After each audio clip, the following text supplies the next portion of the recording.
Item ಯಾವುದೇ ಇರಲಿ try ಮಾಡಿ ಆಚಿ ಚಿಕನ್ ಮಸಾಲಾ. ನಾರಿ ಶಕ್ತಿ ಬಿಲ್ ವಿರೋಧಿಸಿದ ಕಾಂಗ್ರೆಸ್ ವಿರುದ್ಧ ಎಚ್ಡಿಕೆ ಈಗ ಕಿಡಿಕಾರಿದ್ದಾರೆ. ಮಹಿಳಾ ಮೀಸಲಾತಿ ಬಿಲ್ ವಿರೋಧಿಸಿ ಕಾಂಗ್ರೆಸ್ ಖುಷಿ ಪಡ್ತಾ ಇದೆ. ನಾರಿ ಶಕ್ತಿ ಬಿಲ್ ವಿರೋಧಿಸಿದ ಕಾಂಗ್ರೆಸ್ ವಿರುದ್ಧ ಎಚ್ಡಿಕೆ ಕಿಡಿಕಾರಿದ್ದಾರೆ. ಮಹಿಳಾ ಮೀಸಲಾತಿ ಬಿಲ್ ಅನ್ನ ವಿರೋಧಿಸಿ ಕಾಂಗ್ರೆಸ್ ಇಲ್ಲಿ ಖುಷಿ ಪಡ್ತಾ ಇದೆ.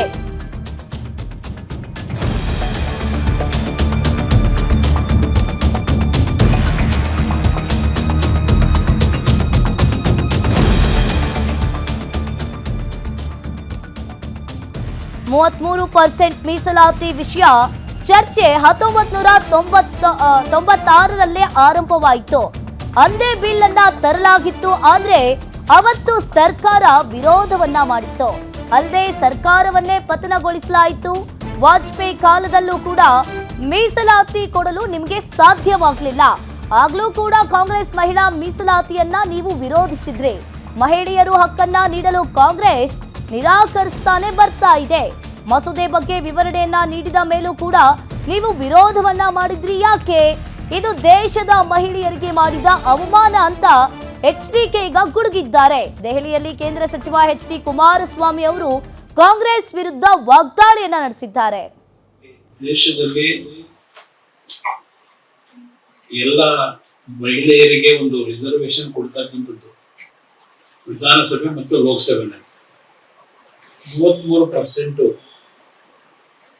ಮೀಸಲಾತಿಯನ್ನ ಹೆಣ್ಣು ಮಕ್ಕಳಿಗೆ ಕೊಡಬೇಕು ಅಂತಕ್ಕಂಥದ್ದು ಪ್ರಮುಖವಾಗಿ ಚರ್ಚೆ ಇದ್ದಂಥದನ್ನ ಆ ಬಿಲ್ಲನ್ನು ವಿಫಲಗೊಳಿಸಿದ್ದಾರೆ. ನರೇಂದ್ರ ಮೋದಿ ಅವರ ಸರ್ಕಾರದಲ್ಲಿ ಏನು ಮಂಡನೆ ಮಾಡಿದ್ರು.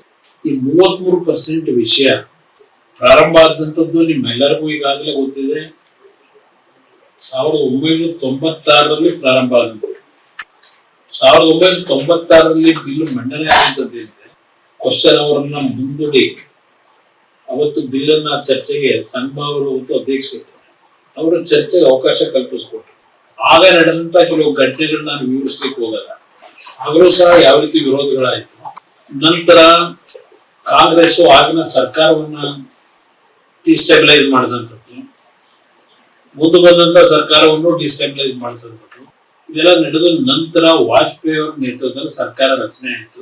ಆಗಲೂ ಸಹ ಈ 33% ಮಹಿಳೆಯರಿಗೆ ಮೀಸಲು ಕೊಡ್ತಕ್ಕಂಥದ್ದು ಲೋಕಸಭೆಯಲ್ಲಿ ಬಂದಾಗ ಆಗಲೂ ಈ 33% ಕೊಡ್ತಕ್ಕಂಥದ್ದನ್ನು ವಿರೋಧ ಮಾಡಿದ್ದೆ ಕಾಂಗ್ರೆಸ್.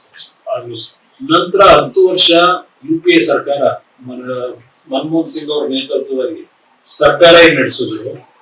ಆ 10 ವರ್ಷದಲ್ಲೂ ಸಹ 33%. ನಾರಿ ಶಕ್ತಿ ಸೋಲು ಎನ್ಡಿಎ ಮೋದಿಯದ್ದಲ್ಲ, ಪ್ರಜಾಪ್ರಭುತ್ವದ್ದು. ಈ ಸೋಲಿಗೆ ಮೂಲ ಕಾರಣ ಕಾಂಗ್ರೆಸ್ ಹಾಗೂ ವಿಪಕ್ಷಗಳು.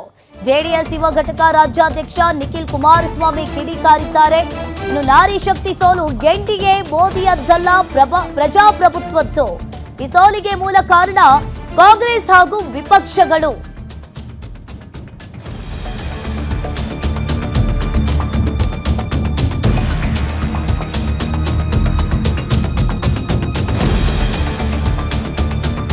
ಹೆಣ್ಮಕ್ಳು ಮೂಲಕ ಈಗಾಗಲೇ ಸಾಂವಿಧಾನಿಕ ಬದಲಾವಣೆಗೆ ಕಾಂಗ್ರೆಸ್ ಕೂಡ ಆಯೋಜಿಸಲಾಗಿತ್ತು. ರಾಹುಲ್ ಗಾಂಧಿ ಯಾವಾಗಲೂ ಮಹಿಳಾ ಸಬಲೀಕರಣದ ಬಗ್ಗೆ ಮಾತನಾಡ್ತಾರೆ.